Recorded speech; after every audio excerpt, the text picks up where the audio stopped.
Millionaire came home and saw his black adopted daughter eating dog food. He froze when she spoke the truth. Jonathan Richards was the kind of man success stories are written about. A self-made millionaire who had built his first company in a cramped apartment with nothing but a second-hand laptop and a head full of determination.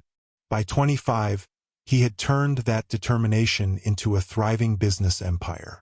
By 30, his name appeared in Forbes, his signature on multimillion-dollar contracts, and his face on the covers of financial magazines. He lived in a sprawling $10 million mansion in Beverly Hills, where every detail, from the marble floors to the infinity pool, was designed to reflect perfection. To the world, Jonathan had it all: wealth, charm, and a glamorous wife named Victoria. Together, they were the kind of couple social media adored. Their photos showed champagne dinners, charity galas, and sun-drenched vacations. Every post painted a picture of elegance and generosity. But what made their image shine brightest wasn't their money. It was their story of love and family. If you are enjoying this story, don't forget to like this video, subscribe to the channel, and share a word of love in the comments. 3 years earlier, they had adopted a little girl from Detroit, a bright, soft-spoken 8-year-old named Aisha. She was the child everyone said was lucky to be chosen by them, the daughter who completed their perfect family narrative. Jonathan had fallen for her instantly. Her wide, curious eyes reminded him of what life used to feel like before success. Raw, hopeful, and full of dreams. For him, adopting Aisha wasn't about image or charity. It was about giving a child a future he wished someone had once given him. He wanted to protect her from the kind of hunger and loneliness he had known growing up. And for a while, it seemed like everything was just as he'd hoped. Each morning, Jonathan left for his downtown office while Victoria stayed home, managing the house and posting curated glimpses of their lives online. In her captions, she called Aisha her beautiful little blessing, her reason to smile.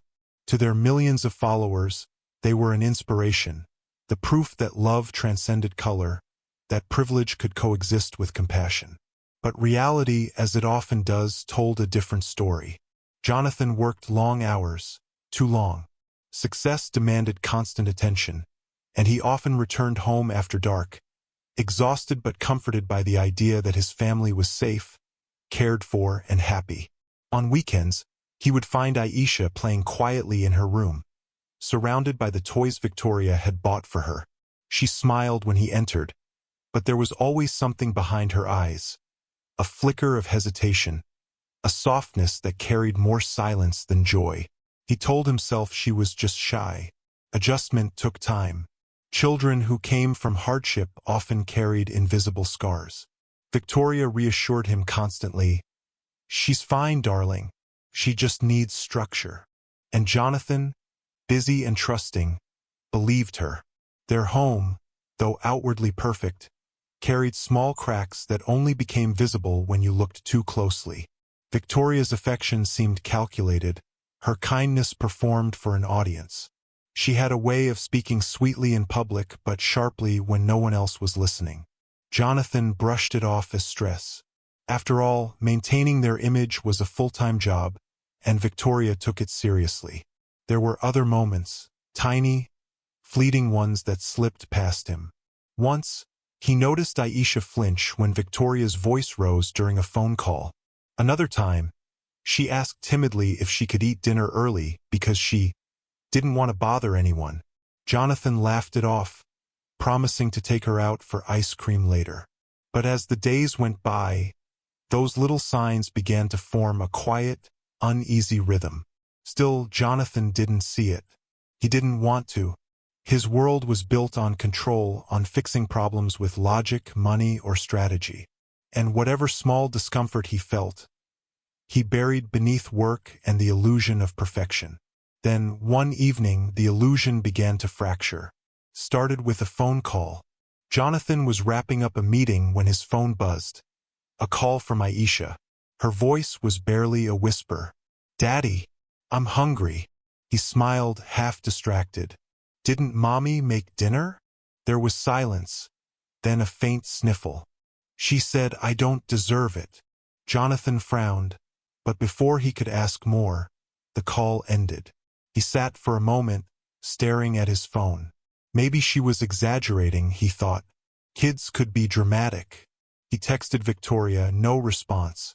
So he brushed it off, telling himself he'd bring home pizza and make it up to them. When he arrived later that night, everything looked normal. The lights glowed softly through the tall windows, the house spotless, the scent of vanilla candles in the air. Victoria greeted him with her usual polished smile, dressed perfectly as always. Aisha was nowhere to be seen. "Where's Aisha?" he asked casually. "She's already eaten," Victoria replied, her tone light.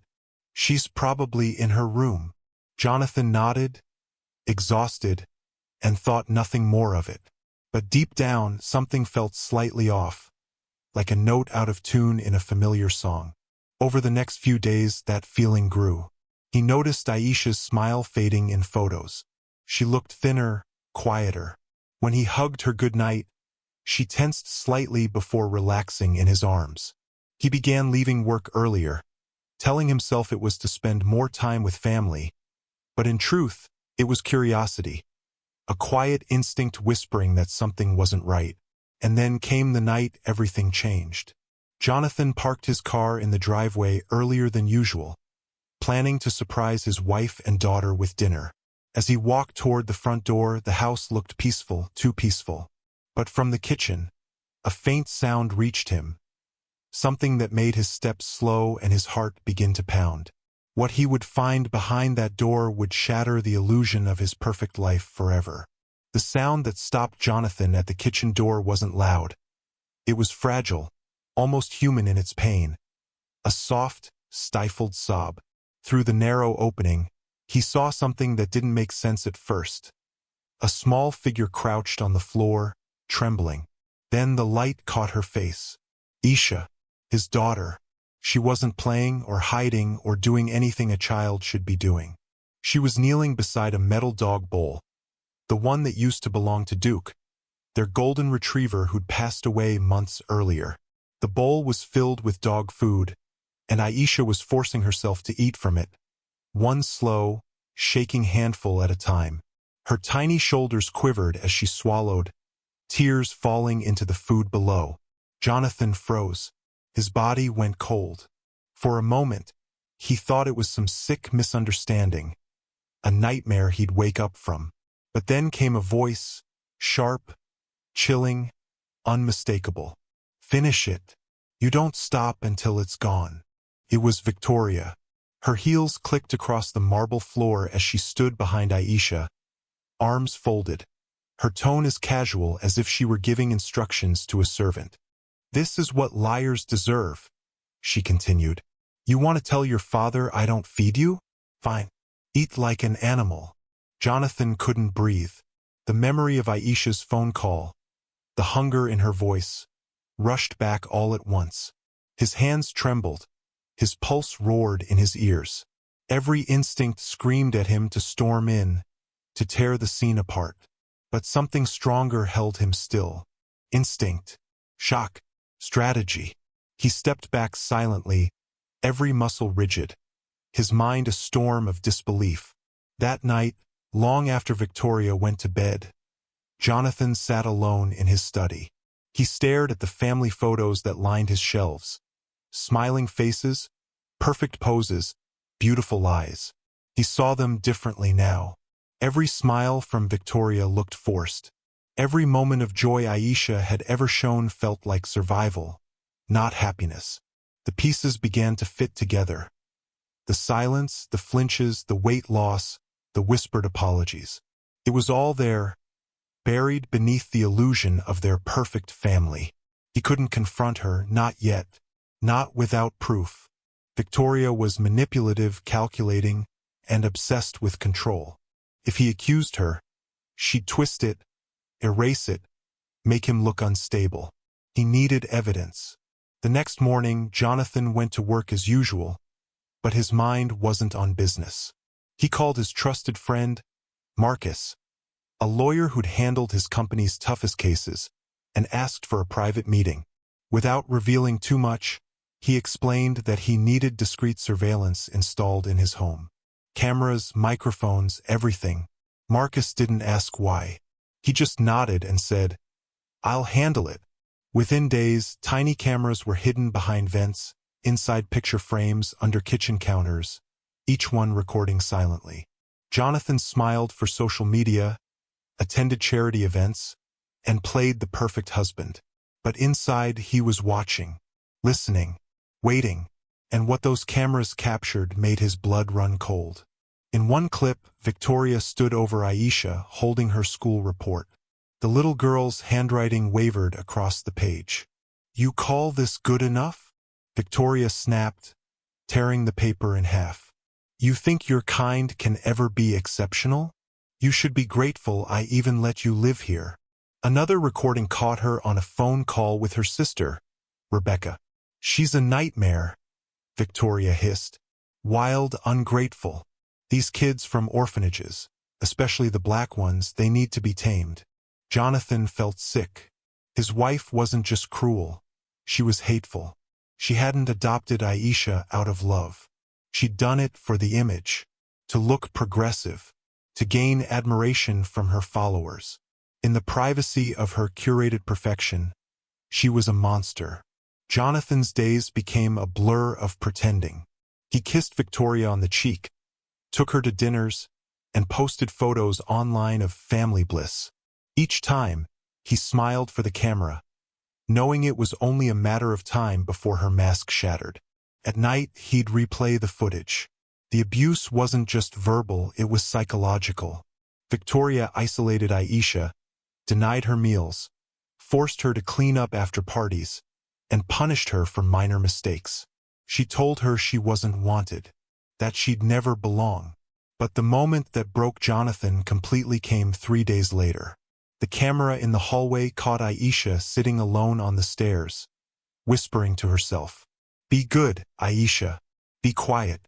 Don't make mommy angry. Daddy will come soon." Her small voice cracked halfway through, and Jonathan, watching from his office, felt something inside him shatter.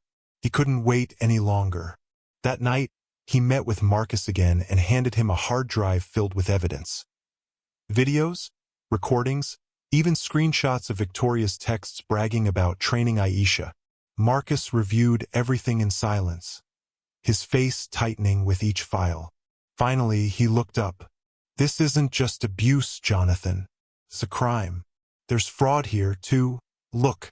He pointed at documents Victoria had forged. Accounts opened in Aisha's name. Money missing. Tax evasion. Jonathan's world tilted again. His wife had not only tormented a child, she'd betrayed him on every level. Marcus placed a hand on his shoulder. "We'll take her down, but we do it right. Quietly, you keep playing along. Let her believe everything is normal." So Jonathan did. For one final week, he lived the lie. He took Victoria and Aisha to Disneyland, smiled for photos, and hosted a dinner with friends. Online, they looked like the happiest family in the world. But behind that smile, Jonathan was building the endgame, coordinating with the FBI, the district attorney, and child services. Then came Thursday morning. Victoria was at the breakfast table, scrolling through her phone, when the sound of tires screeching outside. Moments later, the doorbell rang, followed by the heavy thud of footsteps and a voice announcing, "Federal agents. Search warrant." Victoria looked up, confused, then terrified. Jonathan stood in the doorway, calm, unreadable, holding a folder in his hand. What came next would expose her completely. Every lie, every secret, every cruelty she had hidden behind her perfect smile. And for the first time in years, Jonathan wasn't the man with everything to lose. He was the man ready to fight for the one thing that still mattered: justice for his daughter. The morning sunlight spilled through the tall glass windows of the mansion, catching the shimmer of polished marble and silver. Everything looked as pristine as ever, except for the quiet tension that filled the air like a storm waiting to break. Victoria sat at the breakfast table, scrolling through her phone, perfectly composed in her silk robe. Across from her, Aisha sat still, hands folded in her lap, eyes lowered, wearing the same fragile stillness Jonathan had seen too many times. To anyone else, it was an ordinary morning. But to Jonathan, it was the calm before Judgment Day. Then the front gate burst open. Tires screeched against the driveway. Voices shouted, firm, commanding. The doorbell rang once, followed by the pounding of fists. Federal agents. Search warrant. The sound echoed through the halls. Victoria's head snapped up. Confusion flickered into fear. Jonathan stood slowly, the folder he'd been holding still in his hand. "What's happening?" she asked, her voice tight. Jonathan didn't answer. He didn't need to. The front door opened, and within seconds, uniformed agents filled the room. Behind them came Marcus, calm and professional, holding a thick envelope of legal documents. Victoria rose from her seat, panic bleeding into her polished facade. "There must be some mistake." "There's no mistake, Mrs. Richards," Marcus interrupted. "You're under investigation for child abuse, fraud, and tax evasion." The color drained from her face. "What?" Jonathan stepped forward, his voice steady but cold. "They know everything, Victoria. The recordings, the bank accounts, the documents you forged. It's all here." He placed the folder on the table, the evidence of months of cruelty compressed into a single devastating pile. Victoria's hands trembled as she reached for it, flipping through the photographs, screenshots of her texts, audio transcripts, and stills from the hidden cameras. Her breath caught when she saw herself standing over Aisha, the cruel words frozen forever in text. "You people are lucky anyone even wants you." She stumbled back, her voice cracking. "Jonathan, please, you don't understand. She lies. She tries to manipulate me." But the agents were already reading her rights. One of them pulled out handcuffs. Aisha, still seated at the table, looked up in confusion as her adoptive mother began to plead. "Jonathan, you can't do this. You'll destroy everything we built." He looked at her then, really looked at the woman who had once stood beside him at galas, smiling for cameras, pretending to be everything she wasn't. The silence that followed was heavier than any words could be. "I didn't destroy it," he said quietly. "You did." Victoria screamed as they took her wrists. "You're ruining me because of a child who isn't even ours." The words sliced through the room, sharp as glass. The agents froze for a moment. So did Marcus. That one sentence, recorded by the social worker standing nearby, changed everything. It wasn't just cruelty. It wasn't just abuse. It was hatred, racial, deliberate, and venomous. The moment hung in the air like a final verdict. Aisha stared at her mother, not fully understanding the weight of what had just been said, but feeling every ounce of its rejection. Tears streamed silently down her cheeks as the agents led Victoria out, her screams echoing through the grand halls of the house she had once ruled like a queen.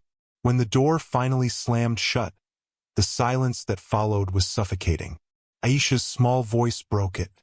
"Am I in trouble, Daddy?" Jonathan knelt beside her, his hands shaking as he reached out to hold her. "No, sweetheart," he whispered, his throat tight. "You're safe now." But inside, safety felt like a foreign concept. The man who had conquered boardrooms, who had built empires from dust, now felt powerless before the truth of his own home. He had been blind to the suffering under his own roof, to the cries that went unheard, to the child who had been treated like she was less than human. As the agents collected evidence, Jonathan watched them move through the house, each step uncovering the fragments of a life built on lies. His mansion felt smaller now, emptier. Every corner that had once gleamed with luxury now reeked of betrayal. Reporters began gathering outside within hours, their lenses pointed at the gates, their headlines already writing themselves. "Socialite arrested for child abuse and fraud." The image-perfect family that once inspired admiration has now become a symbol of hypocrisy. Inside, Jonathan sat in his study, surrounded by silence and the faint hum of chaos outside. Aisha slept curled on the couch beside him, her small hand gripping his sleeve. He couldn't stop watching her breathe. Each rise and fall of her chest felt like a promise that she'd never have to be afraid again. Marcus entered quietly, placing a document on the desk. The FBI's confirmed it. She'll be charged with multiple counts: child abuse, fraud, and hate-based neglect. It's going public by morning. Jonathan nodded, numb. Good. But victory felt hollow. Justice didn't erase what had happened. It couldn't undo the nights Aisha went hungry, the words that scarred her spirit, the trust that had been broken. As the sun began to set, Jonathan walked out to the balcony overlooking the city. Beverly Hills glittered in the distance, a sea of light and illusion. For years, he'd measured success by how high he could climb, how many deals he could close, how much his name could command. But tonight, standing there with the truth laid bare, he realized how meaningless it all was compared to the simple power of love, protection, and humanity. Below, the agents' cars began to pull away. The media lights flickered through the gates. And in the quiet that followed, Jonathan whispered to himself, half a confession, half a vow. This time, I'll get it right. But as he turned back toward his daughter sleeping peacefully for the first time in months, one question haunted him. How many more children suffer in silence, unseen, unheard, behind doors that look just like his? The answer, he feared, was far too many. 2 years passed, and the mansion that once echoed with silence had become something entirely different. The air inside no longer felt heavy or cold. It was alive again.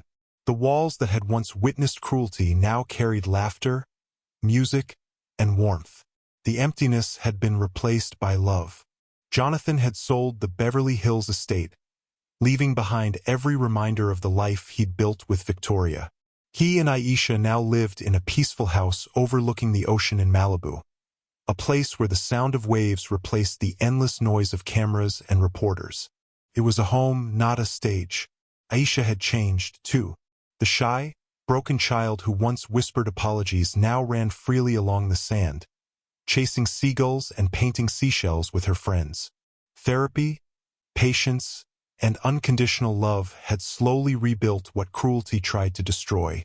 Her laughter, bright and full, was the sound that healed Jonathan the most. She was thriving at a prestigious private school, known not for her pain, but for her brilliance. She was curious, kind, and brave, everything Victoria once tried to suppress. At the school's annual ceremony, she stood on stage in front of hundreds of parents and students to receive the Best Student Award. Jonathan sat in the front row, his heart swelling with pride. When Aisha stepped up to the microphone, her voice carried with the quiet strength of someone who had lived through darkness and found her light again. Being different, she said, isn't something to hide. It's something to celebrate.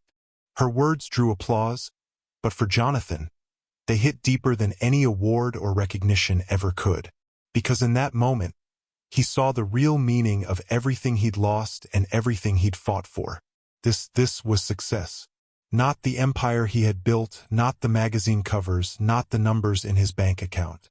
It was the look of peace in his daughter's eyes, the knowledge that she was safe, the proof that love, when it's real, has the power to rebuild even the most shattered souls. Victoria's downfall had been swift and complete. The evidence Jonathan and Marcus gathered became the backbone of a high-profile trial that captured national attention. The same media that once adored her turned on her overnight. Every fake smile, every carefully crafted lie, was dissected under the weight of truth. She was convicted on multiple counts of child abuse, fraud, and hate-based neglect. The judge's words were clear. Cruelty, no matter how well disguised, always finds its way to light. She served 18 months in prison. When she was released, her fortune was gone, her reputation destroyed. She lived quietly now, working as a receptionist at a small veterinary clinic, an existence far removed from the luxury she once flaunted. For Jonathan, vengeance had never been the goal. It wasn't about watching her fall, it was about making sure Aisha rose. He refused to let hatred define their story. Instead, he built a new foundation on empathy, truth, and justice. His business continued to grow, but this time, it wasn't fueled by ambition. It was guided by purpose. He established a foundation in Aisha's name, dedicated to protecting adopted children from abuse and racial discrimination. The program provided funding, legal aid, and therapy for children who had endured the kind of pain Aisha once faced in silence. The story of their family, once hidden in shame, became a message of awareness and change. Jonathan began speaking publicly about privilege, responsibility, and the quiet dangers of performative compassion, the kind that looks good on camera but hides prejudice behind closed doors. His speeches weren't about guilt. They were about accountability, about how love isn't proven by words or appearances, but by action. And every time he spoke, Aisha would sit in the front row, listening, smiling, knowing that her story was no longer one of pain, but of strength. The world had changed, but not enough. Even now, Jonathan saw stories in the news, children mistreated, foster homes failing, systemic prejudice ignored. And every time he felt the same ache, the reminder that justice for one didn't mean justice for all. But he also saw hope. He saw more voices rising. More people are refusing to look away. More families choosing love not for what it looked like, but for what it meant. On quiet nights, Jonathan would sit on the porch, watching the ocean with Aisha curled beside him. Sometimes, she'd rest her head on his shoulder and whisper, "We're happy now, right, Daddy?" And he would smile, his voice steady and sure. "Yes, baby. We're happy. And we're free." Because freedom wasn't just about escaping cruelty, it was about reclaiming the right to live without fear. Their story was no longer one of tragedy. It was a testament, proof that hate can break, but love can rebuild. That racism, no matter how subtle or disguised, loses its power when truth is exposed. And as the waves crashed against the shore, Jonathan often found himself asking the same question that still lingers for every viewer who hears their story. How many more Aishas are out there, suffering behind perfect doors, smiling for pictures that hide their pain? And how long will it take before the world starts listening? Because silence protects the abuser. But stories like this one can change everything. What did you think of Jonathan and Aisha's story? Did the ending give you hope, or make you question how often cruelty hides behind perfect smiles? Share your thoughts in the comments below. I'd love to hear your take on what justice truly means. And if this story moved you, don't forget to hit that like button, subscribe, and turn on notifications, because we uncover powerful real-life stories that reveal the truth behind the masks people wear. Your support helps these stories reach more hearts and inspire real change.